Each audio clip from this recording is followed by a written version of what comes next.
Série Física Antiga e Clássica, temporada 2, Mitologia e Ciência, episódio 2, Potência e Ato.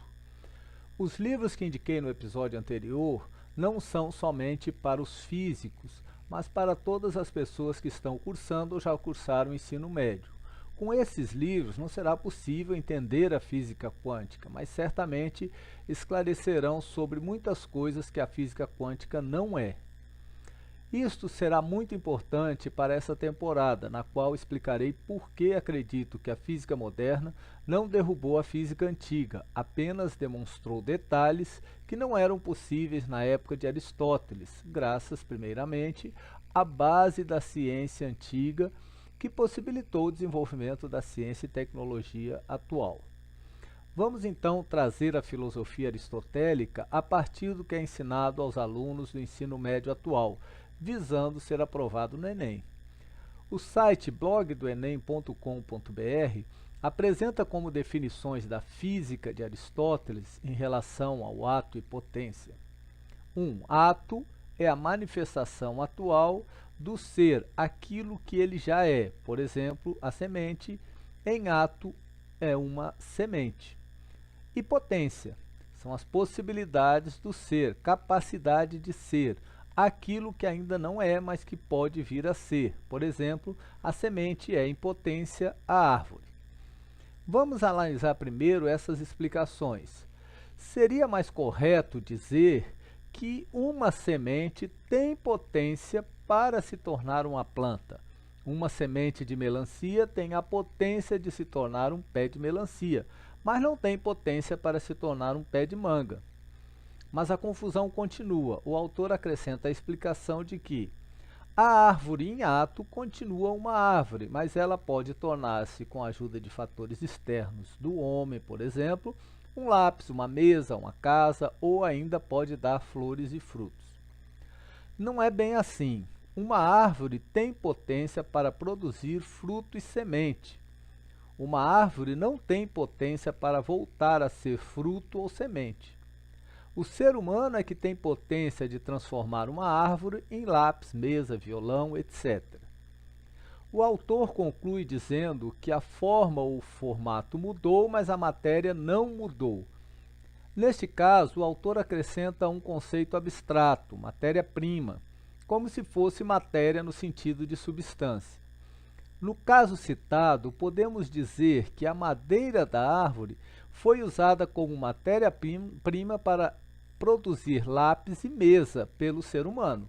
Então, a matéria-prima chamada madeira não mudou. Buscando rapidamente na internet, encontrei que matéria vem do latim e significa aquilo que algo é feito. Pau, rebento de árvore, tronco de árvore, madeira, etc. Derivando de mater, que significa mãe. É lógico que o autor também foi ensinado que matéria é uma substância e que substâncias são formadas de átomos, ou seja, ele aprendeu a mitologia da ciência moderna, mas de forma equivocada, tomando matéria-prima não como um conceito abstrato, mas como uma definição científica. Outro exemplo equivocado, mas muito comum no ensino médio, é que faz essa mesma confusão. Considerar um bloco de mármore como sendo uma escultura em potência. O mármore, na realidade, é a matéria-prima que o escultor utiliza para fazer a escultura. Existe um ser envolvido, o ser humano, que tem potência de transformar o mármore em estátua. O mármore é matéria-prima. Por isso, não é de se admirar que os alunos não entendam ou achem sem sentido a ciência antiga. Assim, o aluno tenderá a acreditar que a ciência antiga não fazia sentido e que era totalmente diferente da atual e na sua base, podendo assim ser descartada. E que a ciência atual não tem seus próprios mitos. Por isso, farei aqui um retorno aos conceitos da física da Idade Média e Antiga, relacionando-os com os atuais. Quanto aos conceitos de ato e potência, temos que pensar neles com relação ao fluxo natural do tempo e suas subdivisões, isto é, Se a planta surgiu da semente, é porque aquela semente tinha potência para se tornar aquela planta. Essa planta produzirá novas sementes, porque tem potência para produzir outras plantas iguais a ela.